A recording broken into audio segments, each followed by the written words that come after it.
السلام علیکم ورحمۃ اللہ وبرکاتہ۔ محترم ناظرین، آج 27 دسمبر 2021 کی بڑی اہم خبر آپ سے شیئر کرنے جا رہے ہیں۔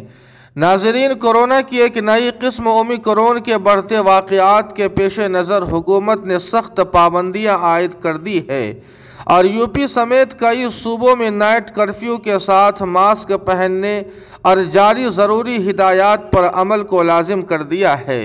ناظرین، اسی کے پیش نظر عظیم دینی درسگاہ دارالعلوم دیوبند نے اپنے طلباء کو اس مہلک مرض سے بچانے کے لیے ضروری ہدایات جاری کرتے ہوئے طلباء عزیز کو باہر نہ نکلنے اور تعلیم میں مشغول رہنے کی تلقین کی ہے۔ ناظرین، آپ کو بتلا دیں کہ دارالعلوم دیوبند کے ناظم دارالاقامہ حضرت مولانا منیر الدین قاسمی نقشبندی دامت برکاتہم نے اعلان جاری کرتے ہوئے کہا ہے کہ تمام طلباء عزیز کو مطلع کیا جاتا ہے کہ کورونا کی نئی لہر کی وجہ سے شب میں 11 بجے سے صبح 5 بجے تک پورے اتر پردیش اور دیوبند میں بھی کرفیو نافذ کر دیا گیا ہے۔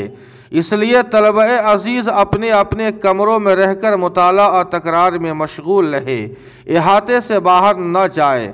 ناظرین، مولانا نے مزید کہا کہ طلباء عزیز چمن میں نازک پھولوں کے پیڑ پودوں پر اپنے کپڑے پھیلاتے ہیں، جس سے بدنمائی کے ساتھ پودے بھی ٹوٹ جاتے ہیں، جبکہ تمام کمروں کے سامنے ریلنگ لگی ہوئی ہے۔